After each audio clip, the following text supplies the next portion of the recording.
এর মধ্য থেকে একটা হলো চোখের হেফাজত। রোজা রাখার উপরে এই চক্ষুটাকে, দৃষ্টিটাকে হেফাজত করা। 2 নাম্বার, রোজা রাখার উপরে এই কানটাকেও হেফাজত করা। রোজা রাখা অবস্থায় কোনো ধরনের গুনাহ, গান, বাদ্যযন্ত্র, গীবত, শেকায়ত এইগুলি শ্রবণ করা যাবে না। 3 নাম্বার, রোজা রাখা অবস্থায় এই জবানটারও হেফাজত করতে হবে। অযথা সময় নাই, সময় কাটানোর জন্য 2 বন্ধু বসে, 2 জন এক জায়গায় বসিয়া, 2 মহিলা এক জায়গায় বসে শুধু গীবত চুগলখড়ি করে সারাদিন শেষ করে দিলাম না, রোজা পরিপূর্ণ হবে না। জবানেরও হেফাজত করতে হবে, চোখেরও হেফাজত, কানেরও হেফাজত। রোজা রাখার উপরে কুচিন্তা করা থেকেও হেফাজত করতে হবে। সর্বশেষ, রোজা রাখার উপরে এই ধারণা থাকতে হবে, রোজা রেখেছি আল্লাহকে রাজি খুশি করার জন্য। জানি না আমার এই রোজাটা মালিক কবুল করেন কিনা, রোজাটা আল্লাহর কাছে গ্রহণযোগ্যতা পায় কিনা, এই আশা অন্তরের ভিতরে রাখা। ভয় এবং আশা এই দুটার মধ্যখানে হলো ঈমানের বাসা। একটা ভয় রাখতে হবে, রোজা রাখলেই দিয়ে আল্লাহ কবুল করে ফেলবেন তা বিষয়টা কিন্তু এমন না। আল্লাহর কাছে আশাবাদী থাকতে হবে, আল্লাহ আপনার জন্যই রোজা রেখেছি, আল্লাহ দয়া করে আমার এই রোজাটাকে আপনি কবুল করে নিয়ে। এই সমস্ত বিষয়বস্তু যদি আমি ঠিকঠাক রাখি তাহলে এই রোজার দেহটা পূর্ণতা পেল। কুল্লুহুম ইউসাল্লুনা আলাইহি ফায়াকুলুনা রাব্বানা ইন্নাকা ওয়াসালা ফিকা ফাজিল। ওই 70,000 ফেরেশতারা ওই ব্যক্তির মাগফিরাতের জন্য দোয়া করে আর আল্লাহর কাছে বলে, আল্লাহ আপনার এই বান্দা আপনার এই বিশাল রহমতের ভান্ডার থেকে একটু রহমত পাওয়ার জন্য এখানে এসে বসে গেছে, প্যান্ডেলের নিচে এসে বসে গেছে। আল্লাহ আপনার এই বিশাল রহমতের ভান্ডার থেকে আপনার এই বান্দাকে একটু রহমত দিয়া দে। তাহলে প্যান্ডেলে যারা সে বসছি, লাভ না ক্ষতি? জোরে কন, লাভ না ক্ষতি? এই হাদিস শোনার পরে যাদের লাভের দরকার আছে প্যান্ডেলের নিচে এসে বসতে পারি, বসলে পরে লাভ হবে অবশ্যই। 70,000 নিষ্পাপ ফেরেশতা আমার মাগফিরাতের জন্য দোয়া করবে। যত সময় পর্যন্ত বসা থাকব এই সময়টুকুর হিসাব পরকালে আল্লাহর কাছে দেওয়া আমার আসান হবে, সহজ হবে। কারণ গুনাহমুক্ত পরিবেশে আমি এই সময়টুকু কাটালাম। নবীজি বলেন, যেখানে দ্বীনি আলোচনা হয় ওই রকম মাহফিলে বসা মাত্রই পিছনের জিন্দিগির সগীরা গুনাহ মাফ হইয়া যায়। বসার পরে যদি তওবা করে উঠতে পারো তো আল্লাহ তাআলা জিন্দিগির কবিরা গুনাহগুলিও মাফ করে দিবেন। আল্লাহ সবাইকে আসার তৌফিক দান করেন। সবাই বলে আমিন। আমার ভাইয়েরা, আমার আলোচ্য বিষয় হচ্ছে রমজানের ফজিলত। এই রমজান মাস একদম সন্নিকটে, কয়েকদিন পরেই রমজান মাস চলে আসবে। এই রমজান মাসের রোজা আমরা রাখব। রোজা কাকে বলা হয়? রোজা বলা হয় সূর্য উদয় থেকে নিয়ে সূর্যাস্ত পর্যন্ত স্ত্রী সহবাস, কোনো কিছু পান করা, কোনো কিছু খাওয়া, এই 3 জিনিস থেকে বিরত থাকার নাম হলো রোজা। এই রোজার দুইটা দিক আছে, একটা হলো দেহ আর একটা হলো প্রাণ আত্মা। এটাই হলো আজকের বয়ানের সূত্র। দেহ এবং প্রাণ, দেহ এবং আত্মা, শরীর এবং প্রাণ, দুইটা জিনিস মনে রাখব। শেষ পর্যন্ত আমাদের এই কথাটাই আমাদের কাজে আসবে। রোজার দুইটা জিনিস, একটা হলো দেহ আর একটা হলো প্রাণ। কোনো জিনিসই একা একা অস্তিত্বে আসতে পারে না। আমি এখানে আসছি, বসছি, আমার শরীরে দেহ আছে, প্রাণও আছে। যদি প্রাণ না থাকতো তাহলে আমি থাকতাম না, আমি হয়ে যেতাম লাশ, মুর্দা। ঠিক তদ্রূপ দেহ ব্যতীত প্রাণেরও কোনো অস্তিত্ব নাই, প্রাণেরও কোনো মূল্য নাই। তাহলে একটা আরেকটার সাথে এমনভাবে জড়িত, একটা ছাড়া আরেকটা অচল। দেহ এবং আত্মা যেই রকমভাবে একটার জন্য আরেকটা জরুরি, ঠিক তদ্রূপ রোজারও দুইটা দিক আছে, একটা হলো দেহ আর একটা হলো আত্মা। দুটার সমন্বয় হয় পরিপূর্ণ রোজা। তাহলে রোজা কাকে বলে জানলাম? সূর্য উদয় থেকে নিয়ে সূর্যাস্ত পর্যন্ত এই তিন জিনিস থেকে বিরত থাকার নাম রোজা। রোজা কোন মাসে রাখতে হবে? আল্লাহ তাআলা এর পরবর্তী আয়াতে গিয়ে বলেন, শাহরু রমাদানাল্লাযী উনজিলা ফীহিল কুরআন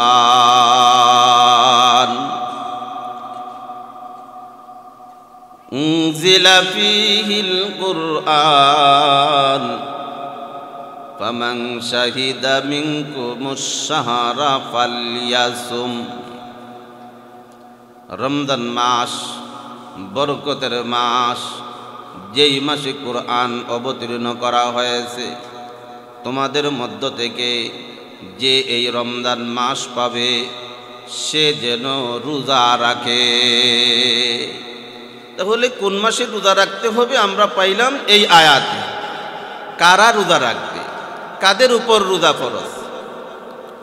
আল্লাহ তাআলা সূরা বাকারার 183 নম্বর আয়াতে বলেন, ইয়া আইয়ুহাল্লাযীনা আমানু কুতিবা আলাইকুমুস সিয়াম কামা কুতিবা আলাল্লাযীনা মিন ক্বাবলিকুম লাআল্লাকুম তাত্তাকুন। হে ঈমানদারগণ, তোমাদের উপর রোজা ফরজ করা হয়েছে যেমনভাবে তোমাদের পূর্ববর্তীদের উপর রোজা ফরজ করা হয়েছিল। লাআল্লাকুম তাত্তাকুন, যেন তোমরা মুত্তাকি হইতে পারো, পরহেজগার হইতে পারো। তাহলে রোজা রাখবো যারা ঈমানদার, তারা যারা মুমিন তারা রোজা রাখবে। প্রাপ্তবয়স্ক সুস্থ নাবালক নয়, প্রাপ্তবয়স্ক মুসলমান সুস্থ বিবেকের অধিকারী, তার উপর রমজান মাস আসা মাত্রই তার উপর রোজা ফরজ হয়ে যায়। তাহলে রোজা কারা রাখবে? ঈমানদাররা। কোন মাসে রোজা রাখবে? রমজান মাসে। কতদিন রোজা রাখব? এটা কোরআনের আয়াতে নাই। কেন নাই? রোজা আল্লাহ মুমিনদের উপর ফরজ করেছেন, মাসের নামও বলে দিলেন, কতদিন রোজা রাখবো সেটা বললেন না কেন? অনেক রহস্য এবং সূক্ষ্ম কারণে আল্লাহ পবিত্র কোরআনে সুস্পষ্ট বলেন না। এটা পাওয়া যায় নবীজির হাদিসে। আল্লাহ শুধু এতটুকু বলছেন, আইয়ামাম মা'দুদাত, গণনার কিছুদিন রোজা রাখবা। কতদিন সুস্পষ্ট নয়, পাওয়া যায় নবীর হাদিস। আল্লাহ কেন পরিষ্কার করলেন না? আল্লাহ যদি পরিষ্কার বলে দিতেন যে 1 মাস পূর্ণ রোজা রাখতে হবে, 30 দিন রোজা রাখতে হবে, তাহলে যেই বৎসর 29 রোজা শেষ করার পরে সন্ধ্যাবেলায় চাঁদ দেখা যেত না, তাহলে পরের দিন তো আমরা ঈদ করি। আর যেই বৎসর 29 তারিখ শেষ করার পরে চাঁদ দেখা যাইতো, 30 রোজা পূরণ করার জন্য ঈদের দিনও রোজা রেখে 30টা রোজা পূর্ণ করতে হইত। এই জন্যই একটা মূল নীতি হইল ফি'লুল হাকিম লা ইয়াখলু আনিল হিকমা। জ্ঞানীজনের কাজ, জ্ঞানীজনের কথা হিকমত শূন্য হয় না। এই জন্য আল্লাহ পরিষ্কার 30 দিনের কথা বলেন নাই কোরআনে। তো নবীজি বলেছেন যেই বৎসর 29 রোজা রাখার পরে শাওয়ালের চাঁদ দেখা যাবে, এই বৎসর রোজা হবে 29টা। যেই বৎসর 29 তারিখে চাঁদ দেখা যাবে না, এই বৎসর রোজা হবে 30টা, চাঁদের উপর নির্ভরশীল। তাহলে রোজা কাকে বলে? রোজা কাদের উপর ফরজ? রোজা কোন মাসে? রমজান মাসে। কতদিন? চন্দ্র হিসাব অনুযায়ী 29ও হইতে পারে, 30ও হইতে পারে। শুরুতে বলছিলাম রোজার 2টা জিনিস, একটা হলো দেহ আর একটা হলো আত্মা। দেহটা হইল স্ত্রী সহবাস, পান করা, খাবার গ্রহণ করা। 3 জিনিস থেকে বিরত থাকার নাম, এটা হলো রোজার দেহ, এটা হলো রোজার শরীর। শরীর দেখা যায়, আত্মা দেখা যায় না। এই দেহের সাথে আরো কিছু সম্পৃক্ত জিনিস আছে। কি জিনিস? শুধু এই 3 জিনিস থেকেই বিরত থাকলাম। মুহাক্কিক হযরতগণ বলেন আরো কিছু জিনিস সমন্বয় করলে পরে রোজার দেহটা পরিপূর্ণ হয়। এর মধ্য থেকে একটা হলো চোখের হেফাজত। রোজা রাখার উপরে এই চক্ষুটাকে, দৃষ্টিটাকে হেফাজত করা। 2 নাম্বার, রোজা রাখার উপরে এই কানটাকেও হেফাজত করা। রোজা রাখা অবস্থায় কোনো ধরনের গুনাহ, গান, বাদ্যযন্ত্র, গীবত, শেকায়ত এইগুলি শ্রবণ করা যাবে না। 3 নাম্বার, রোজা রাখা অবস্থায় এই জবানটারও হেফাজত করতে হবে। অযথা সময় নাই, সময় কাটানোর জন্য 2 বন্ধু বসে, 2 জন এক জায়গায় বসিয়া, 2 মহিলা এক জায়গায় বসে শুধু গীবত চুগলখড়ি করে সারাদিন শেষ করে দিলাম না, রোজা পরিপূর্ণ হবে না। জবানেরও হেফাজত করতে হবে, চোখেরও হেফাজত, কানেরও হেফাজত। রোজা রাখার পরে কুচিন্তা করা থেকেও হেফাজত করতে হবে। সর্বশেষ রোজা রাখার পরে এই ধারণা থাকতে হবে রোজা রেখেছি আল্লাহকে রাজি খুশি করার জন্য। জানি না আমার এই রোজাটা মালিক কবুল করেন কিনা, রোজাটা আল্লাহর কাছে গ্রহণযোগ্যতা পায় কিনা, এই আশা অন্তরের ভিতরে রাখা।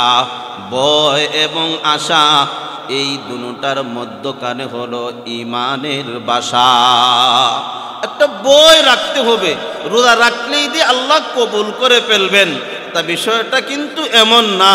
আল্লাহর কাছে আশাবাদী থাকতে হবে, আল্লাহ আপনার জন্যই রোজা রেখেছি, আল্লাহ দয়া করে আমার এই রোজাটাকে আপনি কবুল করে নিয়ে। এই সমস্ত বিষয়বস্তু যদি আমি ঠিকঠাক রাখি, তাহলে এই রোজার দেহটা পূর্ণতা পেল।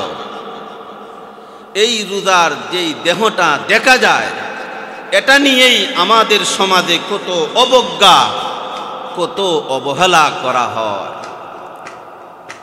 রমজান মাসের রোজা প্রাপ্তবয়স্ক সুস্থ পুরুষ হোক নারী হোক সবার উপরেই রোজা ফরজ, ঠিক না বেঠিক? পুরুষ 30 দিনের 30 দিনেই রোজা রাখতে হবে। আর যারা আমাদের মা বোনরা আছেন তাদের বিশেষ সময়ে কিছু ছাড় আছে। যখন বিশেষ সময় শুরু হয়ে যায় তারা ওই সময়ে রোজা রাখেন না, ঠিক না বেটি? এই রোজাগুলা পরবর্তীতে ওরা রাখেন। সময়ের তারতম্যে 3 দিন, 5 দিন, 7 দিন, সর্বোচ্চ 10 দিন, এই সময়ের ভিতরে তারা রোজা রাখবেন না। পরবর্তীতে এই রোজাগুলা কাজা করে নেবেন। আর ওই সময়ের মধ্যে নামাজও নাই, তবে নামাজের কাজা নাই, রোজার কাজা। যেহেতু বৎসরে একবার রমজান মাস আছে, সর্বোচ্চ 7টা 8টা রোজা, 10টা রোজাই চলে গেল। এই 10টা রোজা সারা বৎসরে 10 মাসে যদি একটা করে রেখে তাহলে তার উপর অতিরিক্ত কোনো চাপ আসে না, এই জন্য রোজা মাপ নাই। কিন্তু নামাজ আল্লাহ তাআলা দয়া করে মাফ করে দিয়েছেন। কেন? যে প্রত্যেক মাসে যদি তার নামাজ কাজা করতে হইতো তাহলে যদি আমরা 10 দিনও ধরি তাহলে 10 দিনে হয় 5 10 50 ওয়াক্ত নামাজ, প্রতিদিনের 5 ওয়াক্ত, তাহলে প্রত্যেক মাসে 50 ওয়াক্ত নামাজ অতিরিক্ত কাজা করতে হইতো। তাহলে অন্তত পক্ষে 10 দিন 10 বার নামাজ আদায় করতে হইতো, প্রতিদিনের 5 ওয়াক্ত, আর সাথে আরও 5 ওয়াক্তের কাজা আদায় করতে হইতো। এই জন্য নামাজ পড়তে হয় না, রোজা পরবর্তীতে আদায় করতে হয়। এখন মাসআলা হইল তারাদের রোজা রাখলো না, রোজা রাখছে না, এই জন্য কি রোজাদারের মতন সারাদিন উপাস থাকতো না? শরীয়তে খাবারের অনুমতি দিছে, অনুমতি দিয়েছে, তারা খাবার গ্রহণ করতে পারবে। তবে মাসআলা হইল মানুষের সামনে নয়, এমনকি ছোট বাচ্চাদের সামনেও তারা খাবার গ্রহণ করবে না। রোজার আজমত, রোজার গুরুত্ব বুঝাইতে গিয়ে তারা গোপনে খাবার গ্রহণ করবে।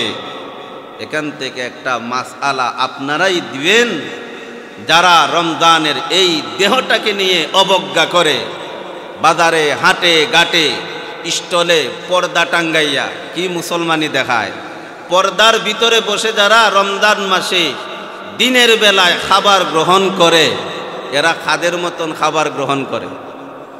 ওয়াজ বুঝেন নাই? মহিলারা পর্দার ভিতরে গোপনে খাইতে হয়, এটা হলো মাসালা। তাহলে দিনের বেলায় হোটেলে যেই সমস্ত পুরুষেরা পর্দার ভিতরে বসে খাবার গ্রহণ করে, এরা মহিলাদের মতন খাবার গ্রহণ করে, ঠিক না বেটি? তাহলে যারা পর্দার ভিতরে পুরুষরা প্রাপ্তবয়স্ক বিনা উজরে পর্দার ভিতরে খাবার গ্রহণ করে, তারা মহিলাদের মতন খাবার খায়। আর যারা ওপেনলি পর্দা নাই, ওপেনলি খাবার গ্রহণ করে, এরা আমাদের পাশাপাশি আরেকটা সম্প্রদায় আছে। রোজা কাদের উপর ফরজ বলছিলাম? মুসলমানদের উপর। কাদের উপর? মুসলমানদের উপর, মুমিনদের উপর রোজা ফরজ। হিন্দু লোকের উপর রোজা ফরজ নেই, ফরজ না। সে যদি এখানে বসে যদি চা পান করে দিনের বেলায় রমজান মাসে, তাকে কি আমি জেল ফাঁসি দিতে পারবো? কারণ তার উপর রোজা ফরজ না। তার উপরও ইসলাম বলে রোজার গুরুত্ব, রোজার আজমতের কারণে তুমি রোজাদারের সামনে তুমি পান করিও না, গোপনে খাও। তারপরেও যদি কেউ গায়ে জোরেতে যদি দেখাইয়া দেখাইয়া পান করে কোনো কিছু খায়, খাইতে পারে, তার স্বাধীনতা, তার ধর্মে, তার উপর তো রোজা ফরজই না। কিন্তু যেই মুসলমানের বাচ্চা এই রোজাকে দিনের বেলায় ভঙ্গ করে সরাসরি খাবার গ্রহণ করে, তারা কিসের মতন খাবার খায়? হিন্দু ব্যক্তিদের মতন খাবার গ্রহণ করে। যারা পর্দার ভিতরে খাবার গ্রহণ করে ওরা খায় মহিলাদের মতন, আর যারা সরাসরি খাবার গ্রহণ করে এরা হিন্দু, বৌদ্ধ, খ্রিস্টান, নাসারাদের মতন খাবার গ্রহণ করে, ঠিক না বেঠি? এই দেহের মধ্যেই এত অবজ্ঞা, এই দেহটাই আমরা ঠিক করি না।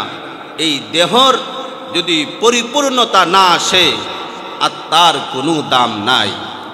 আমাদের এই দেহের ভিতরে প্রাণ আছে। চেয়ারম্যান সাহেব, মেম্বার সাহেব, শিল্পপতি সাহেব, মুফতি সাহেব, বক্তা সাহেব, অমুক আলিম সাহেব, কত সম্মান কত শ্রদ্ধা আমি দেই। চেয়ারম্যান সাহেব ইন্তেকাল করেছেন, লোকজন দৌড়াইয়া গেছে তাকে দেখার জন্য। কিরে তুই কান্না করস কেন? কয় আমার আব্বা নাই। কে বুকা, তোর আব্বা নাই মানে? তোর আব্বার দেহ আছে, চক্ষু আছে, হাত আছে, পাও আছে, সব কিছু আছে। তোর আব্বার এই জায়গা জমি পোশাক আশাক যা আছে সব কিছুই তো আছে, নাই কেন বলস? কয় আব্বা নাই। আমরা যেইটাকে মানুষ মনে করি এটা আসলে মানুষ না। যার ভিতরে আছে হুশ তার নাম মানুষ। এই দেহের ভিতরে একটা আত্মা আছে, একটা প্রাণ আছে। কই এই প্রাণটাই হইল আসল মানুষ। এই প্রাণটা যদি না থাকে তাহলে এই দেহের কোনো দাম নাই, দেহের কোনো মূল্য নাই। শিল্পপতি, কোটিপতি, বড় একজন ব্যক্তিত্বের অধিকারী, প্রাণটা চলে যাওয়ার কারণে তার নাম হইয়া যায় লাশ, মানে উল্লেখযোগ্য কোনো বস্তুই না। তাড়াতাড়ি সরাও, বেশি সময় রাখলে পরে শরীরে পচন ধরবে, মশামাছি আসবে, পোকামাকড় আসবেই, তাকে মাটির নিচে দাফন করে ফেলো। কয়ে এই আত্মাটার এত দাম, আবার এই আত্মা এই প্রাণটা দেহ ছাড়া অস্তিত্বে আসতে পারে না। এই রোজাও ঠিক তদ্রূপ। রোজার যে একটা আত্মা আছে, একটা প্রাণ আছে, কই এই দেহটা কমপ্লিট না হইলে পরে এই প্রাণটাও পরিপূর্ণতা পায় না। এই জন্য রোজার যেই দেহ আছে এই দেহটাকে আগে ঠিক করতে হবে। খাবার, পানাহার, স্ত্রী সহবাস থেকে বিরত থাকা, চোখকে হেফাজত করা, কানকে হেফাজত করা, জিহ্বাকে হেফাজত করা, অন্তরটাকে হেফাজত করা, আল্লাহর কাছে মনে মনে আশা রাখা, আল্লাহ রোজা রেখেছি আপনাকে সন্তুষ্ট করার জন্য, আর আপনি তো আমার এই রোজাকে কবুল করবেন। তাহলে এই রোজার দেহর কথা আমরা শুনলাম। তাহলে এই রোজাকে কেন আল্লাহ ফরজ করেছেন? কোন কারণে? আল্লাহ কি আমাদেরকে কষ্ট দিতে চান? আল্লাহ তাআলা বলেন, না, আমি তোমাদেরকে কষ্ট দিতে চাই না, তোমাদের লাভের কারণেই আমি এই রোজা ফরজ করেছি। আমার ভাইয়েরা, আল্লাহ তাআলা এই আয়াতে একটা সাহস দেওয়ার জন্য একটা শব্দ ব্যবহার করেছেন, কামা কুতিবা আলাল্লাযীনা মিন ক্বাবলিকুম। তোমাদের উপর একা আমি এই রোজাকে চাপায়া দেই নাই, বরং এই রোজা তুমি রাখতেছি, তোমার বাবারা রেখেছে, তোমার দাদা রেখেছি, তোমার পূর্বপুরুষ যারা ছিল তারাও রেখেছে। যারা মুসলমান ছিলেন, অতীতে যারা ইসলাম ধর্ম পালন করেছেন তারাও কিন্তু এই রোজা রেখেছেন। ভয় পাইও না, তোমাদের উপর একা এই রোজা ফরজ না, অন্যান্য পূর্ববর্তী লোকেরাও কিন্তু এই রোজা রেখেছিল, তাদের উপরও রোজা ফরজ ছিল। এবার আসুন, এই রোজা কেন আল্লাহ আমাদের উপর ফরজ করেছেন এটা বুঝতে গেলে আরেকটা জিনিস আমাদের পরিষ্কার হওয়া দরকার, আরেকটা ভূমিকা আমাদের জানতে হয়। আল্লাহ তাআলা প্রতিটা সৃষ্টিকুল তৈরি করতে গিয়া 4টা পদার্থ ব্যবহার করেছেন। এগুলিকে আরবি পরিভাষায় আনাসিরে আরবা বলা হয়। 4টা মূল জিনিস আনাসিরে আরবা বলা হয়। আগুন, পানি, মাটি, বাতাস। আগুন, পানি, মাটি, বাতাস। যত সৃষ্টিকুল আছে, প্রতিটা সৃষ্টিকুল আল্লাহ তাআলা তৈরি করতে এই 4টা জিনিস ব্যবহার করেছেন। যার মধ্যে যেই জিনিসের মাত্রা বেশি সে এই জিনিসে থাকতে পারে, সে এই জিনিসে চলতে পারে, তার কোনো সমস্যা হয় না। আগুন, পানি, মাটি, বাতাস। আকাশে যেই পাখিগুলো আমরা দেখি উড়তেছে, কই এর মধ্যে 4টা জিনিস ব্যবহার হয়েছে, আগুন, পানি, মাটি, বাতাস। ওই এর মধ্যে বাতাসের মাত্রা বেশি, এই জন্য সে আকাশে উড়তে পারে অনেক সময় পর্যন্ত। পানিতে, নদীতে, সাগরে যেই মাছগুলো আছে, কই এই মাছের মধ্যে পানির মাত্রা বেশি, এই জন্য সে পানিতে থাকতে পারে, কোনো সমস্যা হয় না। ঠিক তদ্রূপ আল্লাহ তাআলা এই মানুষকে তৈরি করতে গিয়ে এই চারটা পদার্থ ব্যবহার করেছেন, আগুন, পানি, মাটি, বাতাস। ওই মূলে এই আল্লাহ তাআলা এই মাটির মিশ্রণ যেহেতু তার মধ্যে আছে, এই জন্য সে জমিনে চলাচল করতে পারে, জমিনে চলতে পারে, জমিন ছাড়া তার ভালো লাগে না। এবার আসুন, এই চারটা পদার্থ মানুষের ভিতরে আছে, এই চারটার কুখাসলত আছে, কু অভ্যাসও আছে। আগুন, আগুন ব্যবহার করেছেন আল্লাহ। এই আগুনের একটা কু অভ্যাস আছে, আগুনের ভিতরে আছে অহংকার। আগুন শুধু উপরের দিকে উঠতে চায়। 2 নাম্বার, আল্লাহ ব্যবহার করেছেন পানি, পানির মধ্যে আছে লোভ। যখন বন্যা আসে, কয়ে পানি যে দিক দিয়া যায় ওই দিক দিয়া সব কিছু শুধু তার ভিতরে গ্রাস করে নিতে চায়, এর ভিতরে আছে লোভ। 3 নম্বরে আগুন, পানি, মাটি আল্লাহ তাআলা ব্যবহার করেছেন। মাটির ভিতরে আছে কৃপণতা, বখিলি। মাটি নেই, শুধু দেয় না। আমার পূর্বপুরুষ থেকে নিয়ে এই পর্যন্ত যারাই অন্ধকার কবরে গেছে, কোনোদিন কি ওই মাটি কাউকে ফিরাইয়া দিছে? কথা কোন দিছে? তাহলে মাটির মধ্যে আছে কৃপণতা। 4 নম্বর, বাতাস। এই বাতাসের মধ্যে আছে আদে মুসাওয়াত, বরত্ব। নিজেকে নিজে বড় মনে করে। এখন মানুষ সৃষ্টি করতে গিয়া এই 4টা পদার্থ ব্যবহার হয়েছে। এখন এই 4টার মেডিসিন, প্রেসক্রিপশনও আল্লাহ তাআলা দিয়েছেন। এমনে এমনে এই কুখাসলত, কু অভ্যাস আমার থেকে যাবে না। আল্লাহ তাআলা এক একটার জন্য এক একটা প্রেসক্রিপশন করেছেন। যদি এটা গ্রহণ করতে পারো, তাহলে তোমার ভিতরে এই জিনিস ব্যবহার করার কারণে যেই অসুবিধাটা চলে আসছে, যেই রোগটা আসছে, ওই রোগটা চলে যাবে। 1 নম্বর পদার্থ আগুন ব্যবহার করেছেন। আগুনের মধ্যে আছে অহংকার। এই অহংকারটা দূর হওয়ার জন্য আল্লাহ তাআলা প্রতিদিন 5 ওয়াক্তের নামাজ ফরজ করেছেন। একবার বলি আল্লাহু আকবার। এই জন্য নামাজ যারা আদায় করেন মসজিদের ভিতরে, চেয়ারম্যান সাহেব, মেম্বার সাহেব, মুফতি সাহেব, মৌলানা সাহেবের জন্য স্থান, জায়গা নির্ধারণ থাকে। কথা কন, নির্ধারণ আছে। এমপি সাহেব, প্রধানমন্ত্রী সাহেব যেই জায়গায় নামাজে দাঁড়াবেন, সাধারণ একজন নিম্নমানের লোকও তার পাশে দাঁড়াইতে পারবে না, কোনো বাধা আছে? এমনি একজন প্রধানমন্ত্রীর কাছে আপনি যাইতে পারবেন নি? বাবা, কত সিকিউরিটি! কিন্তু আল্লাহর ঘর মসজিদে সব সমান, কাহার জন্য জায়গা নির্ধারণ নাই। শুধু এতটুকুই না, আল্লাহ তাআলা বলেন, রে বান্দা, অহংকারের জিনিসটা বড় খারাপ। যার ভিতরে অহংকার ঢুকিয়া যায় সে ধ্বংস হইয়া যায়। অহংকার যার ভিতরে ঢুকে, কই যেই রকম ভাবে আগুন লাকড়ি চুলার ভিতরে প্রবেশ করাইলে যেই রকম লাকড়িটাকে পুড়িয়া ছাই করে দেয়, যার ভিতরে অহংকার ঢুকবে, এটা সম্পদের অহংকার হইতে পারে, পদের অহংকার হইতে পারে, ইলমের অহংকার হইতে পারে। যে কোনো কিছুর অহংকার যদি বান্দা তোর ভিতরে একবার ঢুকিয়া যায়, তোকেও তিলে তিলে শেষ করিয়া দিবে। তোর কোনো বলেন অহংকার জিনিসটা বড় খারাপ। এই জন্য আমি তোর ভিতর থেকে যেন অহংকারটা দূর হয়। একবার নয়, 2 বার নয়, 5 বার 5 ওয়াক্তের নামাজ আমি তোর উপর ফরজ করে দিয়েছি। রোগটা যেই রকম ভাবে বড়, এই জন্য তোকে আমি প্রেসক্রিপশনও দিয়েছি বেশি। এই জন্য 5 ওয়াক্তের নামাজে এসে কানে দরিয়া স্বীকার করি আল্লাহু আকবার।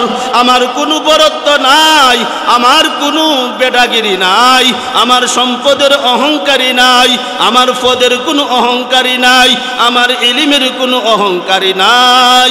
যত বরত্ব, যত অহংকারী, এটি একমাত্র আল্লাহ। আপনার এই জন্য স্বীকারোক্তি দেই কানে ধরিয়া, আল্লাহু আকবার, আল্লাহ সবচেয়ে বড়। আল্লাহ বলেন না না, আরো সামনে, বাকি সামনে গিয়া প্রশংসা করার পরে আবার রুকুতে গিয়াও বলি সুবহানা রাব্বিয়াল আযীম, সুবহানা রাব্বিয়াল আযীম। তারপরে সিজদায় গিয়া নাক মাটির মধ্যে লাগাইয়া, কপাল, সম্মানিত কপালটা জমিনের মধ্যে লাগাইয়া আমি স্বীকারোক্তি দিই, আল্লাহ আমার কোনো বরত্ব নাই, আমার কোনো বেটাগিরি নাই, যত মান সম্মান ইজ্জত একমাত্র আল্লাহ, আপনারই জন্য বরাদ্দ।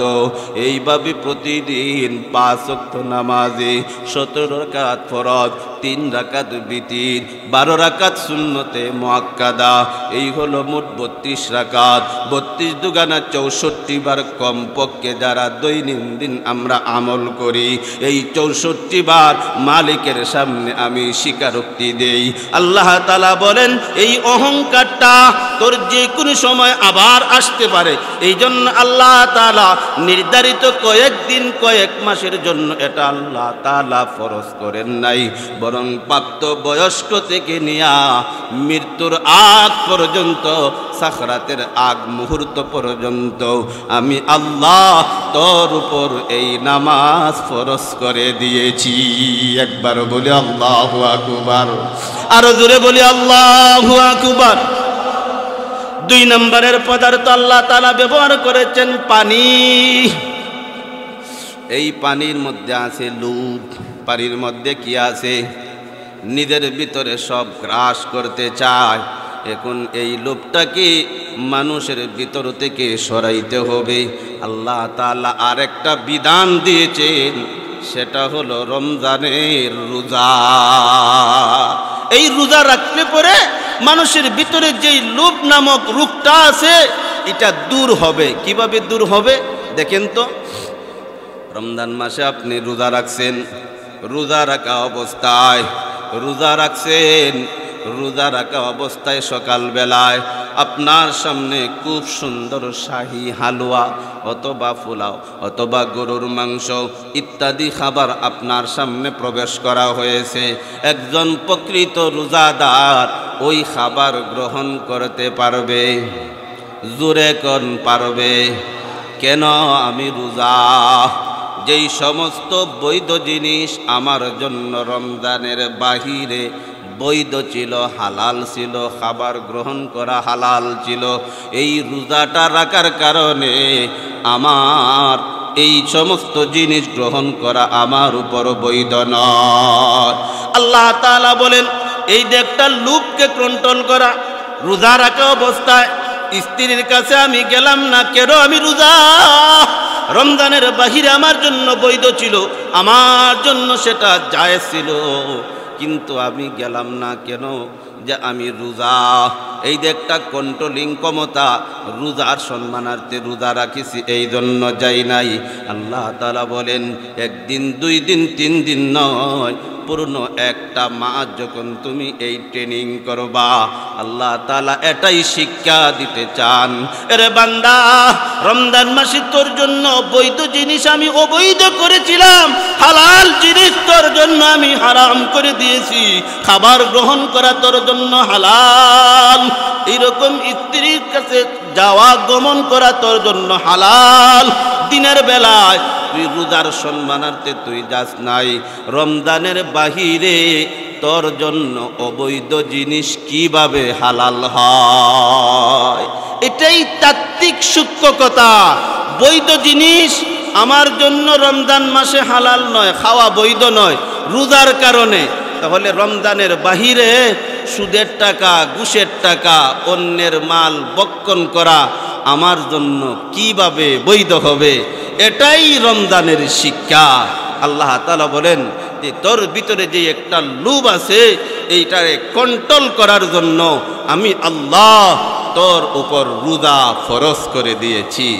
আমার ভাইয়ারা, 3 নম্বর আগুন, পানি, মাটি, মাটির ভিতরে আছে হলো কৃপণতা। এই কৃপণতা এটা একটা রোগ, কয় মানুষের মতো এই কৃপণতা আছে। আল্লাহ তাআলা বলেন এই কৃপণতা রোগটা তোর কাছ থেকে সরার জন্য আমি আল্লাহ আরেকটা বিধান দিয়েছি, এটা হলো যাকাত। কয় যারা সাহেবে নেশাব তারা যাকাত আদায় করবে, এজন্য ফরজ করে দিয়েছি যাকাত আদায় করব। যাকাত আদায় করে না। রমজান মাসে কিছু টাকা কি করে, কিছু কাপড় কিনে আনে, শাড়ি, আর না হয় কিছু লঙ্গি কিনে আনে, এইটা কি আবার এটা জাকাতে। আবার মেল ফ্যাক্টরির বিভিন্ন দোকানের মধ্যে জাকাতের লঙ্গি, জাকাতের শাড়ি আলাদা আছে, 300 টাকা 200 টাকা লঙ্গি, এটা আলাদা রাখা। মনে রাখবেন যাকাত আপনি আদায় করবেন যেই জিনিসটা দিয়া সব জিনিস ক্রয় করা যায়, এমন জিনিস আপনি গরিব মিসকিনকে দেন। আপনি টাকা দেন, ওই টাকা দ্বারা সে 1 কেজি চাউল গড়ে নিয়ে যেতে পারবে।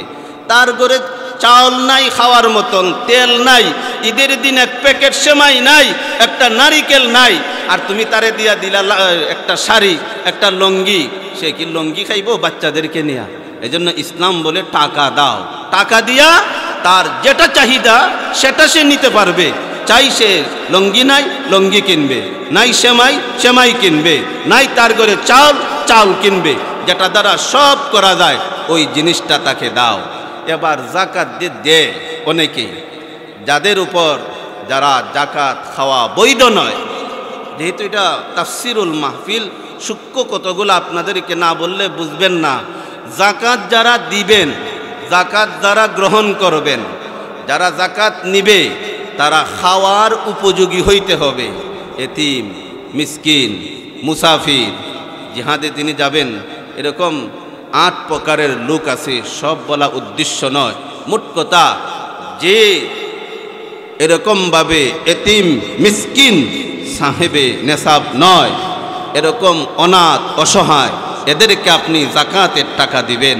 কোনো ধনী ব্যক্তিকে জাকাত দিলে জাকাত আদায় হবে না। 52 তোলা রূপার সমপরিমাণ টাকা যদি কারো কাছে থাকে, সম্পদ যদি কারো কাছে মজুদ থাকে, ওই ব্যক্তি তো জাকাত নিতে পারবে না। কোন মানুষটা আছে তার বিড়ে বাড়ি, তার বসত বাড়ি, তার যে স্থাবর অস্থাবর সকল সম্পত্তি মিলে 52 তোলা রূপার সমপরিমাণ সম্পদ হবে না?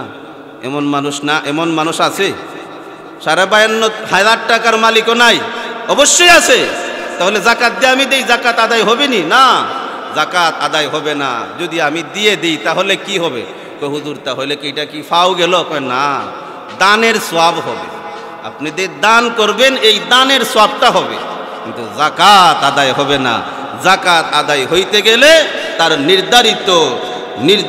নির্দিষ্ট স্থানেই পৌঁছতে হবে।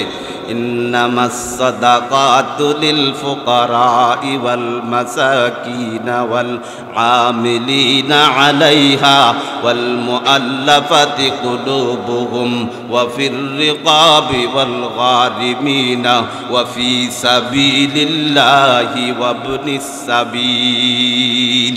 এই আয়াত আল্লাহ তাআলা এই জাকাত কারা কারা পাবে এর ডিসিশন, এর নির্দিষ্টতা আল্লাহ তাআলা করে দিয়েছেন কারা কারা জাকাত পাবে। এই জন্য আপনি এতিমদেরকে জাকাত দিবেন। এখন যদি বলি যে মাদ্রাসায় দিয়া দেন, কয় হুজুর তো এই জন্য মাদ্রাসার কথা বলে।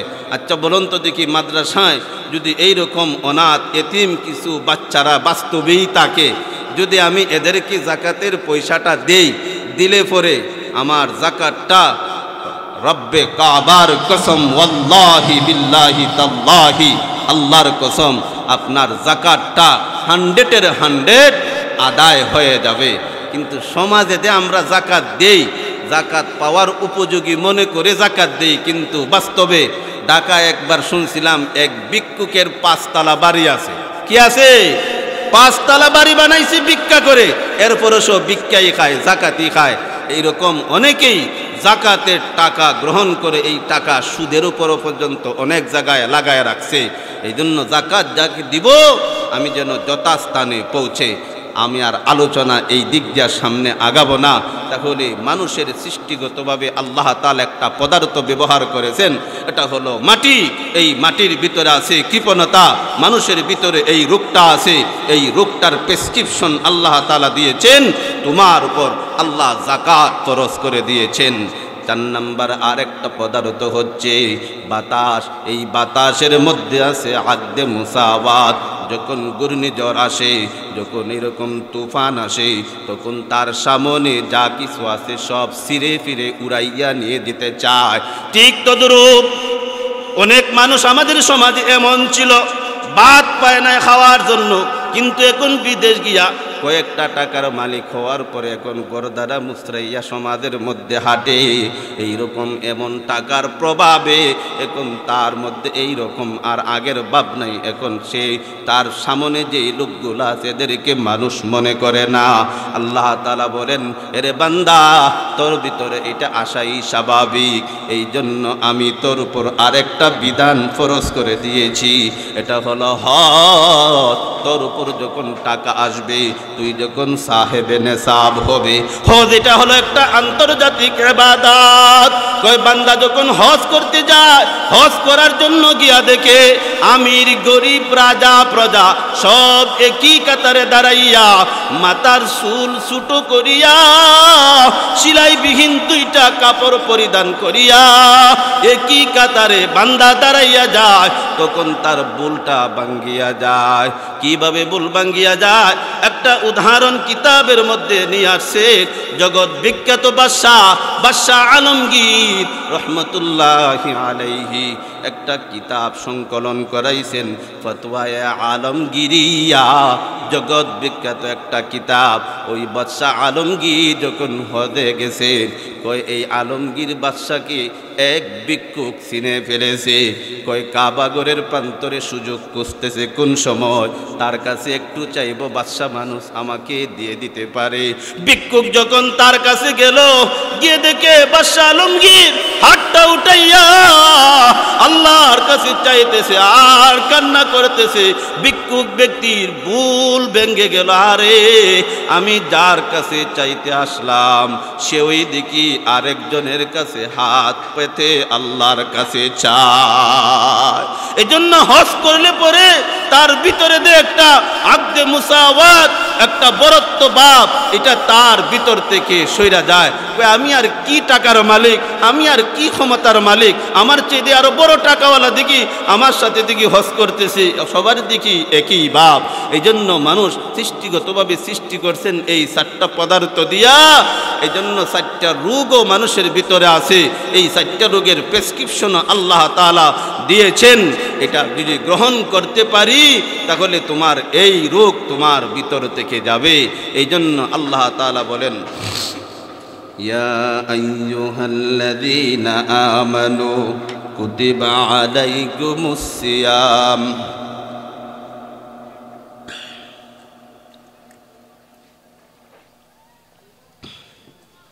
তো চা চু দেও, বাড়ির দ্বারো মেহমান দিকে লাগা গুরুত্ব নাই।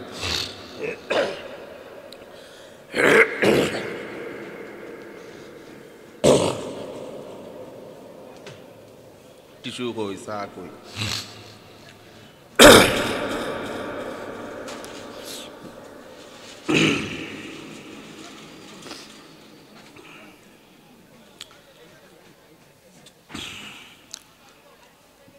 يا أيها الذين آمنوا كتب عليكم الصيام كما كتب على الذين من قبلكم لعلكم تتقون। আল্লাহ তাআলা বলেন, হে ঈমানদারগণ, তোমাদের উপর রোজা ফরজ করা হয়েছে যেই রকম তোমাদের পূর্ববর্তীদের উপর রোজা ফরজ করা হয়েছিল। কেন ফরজ করেছি? যেন তোমরা মুত্তাকি হইতে পারো, পরহেজগার হইতে পারো। আয়াতের প্রথম অংশে রোজার দেহের কথা আল্লাহ তাআলা আলোচনা করেছেন। আয়াতের শেষাংশে আল্লাহ তাআলা রোজার আত্মা এবং প্রাণের আলোচনা করেছেন।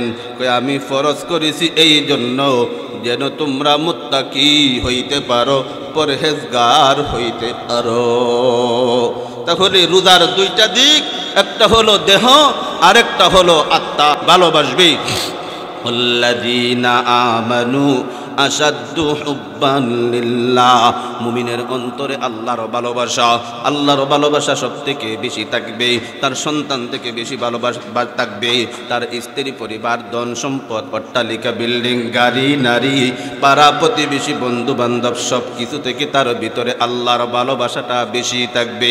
কই ভালোবাসাটা যখন একটা ধাপ পূর্ণ হয়, কই রমজান মাসের এই রোজা রাখার পরে প্রেমের প্রথম ধাপ সে পূর্ণতা করে। আল্লাহ তোমাকে না আমি ভালোবাসি, এই জন্য আমি দিনের বেলায় খাবার ছেড়ে দিলাম, দিনের বেলায় খাবার ছেড়ে দিলাম।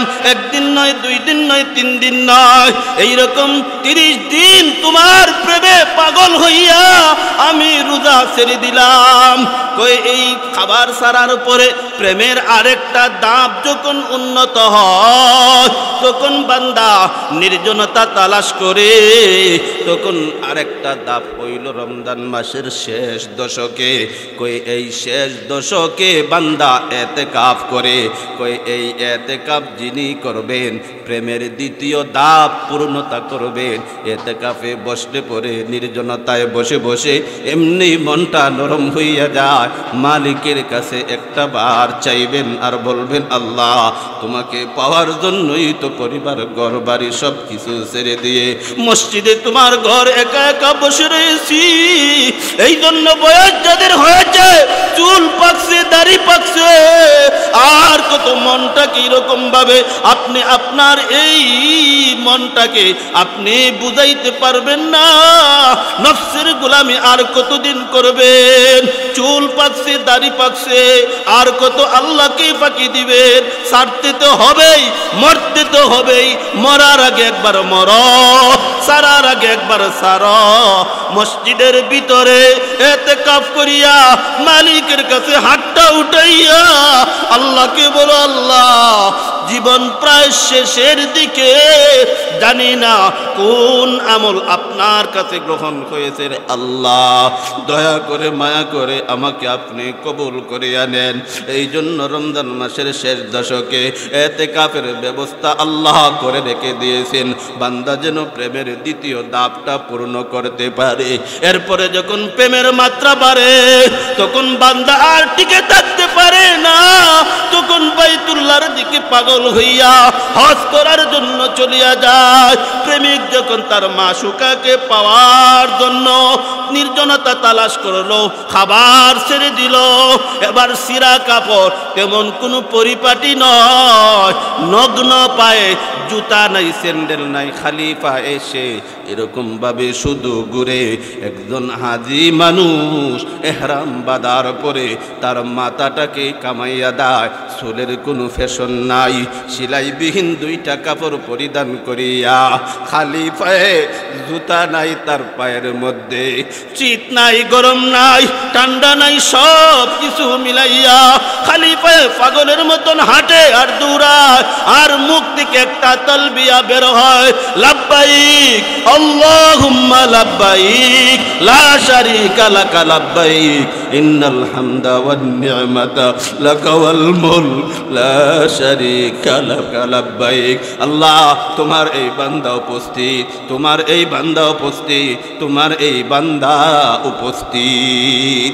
এই হজের মাধ্যমে গিয়া প্রেমের পূর্ণতা পায়। এই জন্য রোজা আল্লাহ তাআলা ফরজ করে দিয়েছেন প্রেমের 2টা ধাপ পূর্ণ করার জন্য। রোজা রেখে আল্লাহর মহব্বতে আমি খাবার ছাড়লাম, ইতিকাফের মাধ্যমে আমি প্রেমের দ্বিতীয় ধাপ গ্রহণ করলাম। ইতিকাফে বৈশাই যদি তোমার দোয়া কবুল হইয়া যায়, আল্লাহ জানে তোমাকে কিভাবে আল্লাহর ঘর পর্যন্ত নিয়ে যাবে। হজ করার জন্য টাকা শর্ত নয়, হজ করার জন্য বড় বিল্ডিং শর্ত নয়। আসল ব্যাপার হইল মালিক আপনাকে কবুল করতে হবে। মালিক কবুল করলেই আপনাকে কিভাবে আল্লাহ নিয়ে যাবেন সেটা আল্লাহ পাকই ভালো জানেন। আমার ভাইয়েরা, এই রমজান মাস আমাদের সামনে, রমজানের রোজা যারা রাখবে তাদের ফজিলত সংক্রান্ত একটা হাদিস বলেছিলাম। মান সামা রমাদানা ঈমানাও ওয়া ইহতিসাবান গুফিরা লাহু মা তাকদ্দামা মিন যামবি। যে ঈমানদার ব্যক্তি রমজান মাসের রোজা রাখবে, আল্লাহ তাআলা তার পিছনের জিন্দেগির সকল গুনাহ মাফ করে দিবে, সব গুনাহ মাফ হইয়া যায়। এবার একটা মাসালা 1 মিনিটে বলতেছি, 1 মিনিট সময় আমার কাছে আছে। যারা রমজান মাসের ফরজ রোজা ইচ্ছা করে ভেঙ্গে ফেলে, রোজা রাখছে দিনের বেলায় সকাল 9টা 10টায় সে রোজা ভেঙ্গে ফেলবে, তাহলে শরীয়ত সম্মত উযর ছাড়া যদি কেউ বিনা কারণে রোজা রেখে ভেঙ্গে ফেলে, রমজানের বাহিরে একটানা 2 মাস রোজা রাখতে হবে। এটা হলো রোজার কাফারা। 2 মাস রোজা রাখতে হবে। আর একটা ব্যক্তি রোজা রাখলই না, সেহরি খাইতে উঠলই না, রাতে ঘুমাইছে, সকাল হয়ে গেছে আর রোজা রাখে নাই, ওই ব্যক্তি পরবর্তী সময়ে রোজা রাখলই না, সে কোনো কারণ থাকতে পারে, উযর থাকতে পারে, রোজা রাখলো না, একটা রোজার পরিবর্তে একটা রোজাই রাখবে। এটা কেমন বেচার? আযান হয়ে গেছে। ওয়া আখিরু দাওয়ানা আনিল হামদুলিল্লাহি রাব্বিল আলামিন। যাদের ওযু নাই আমরা ওযু করে নামাজে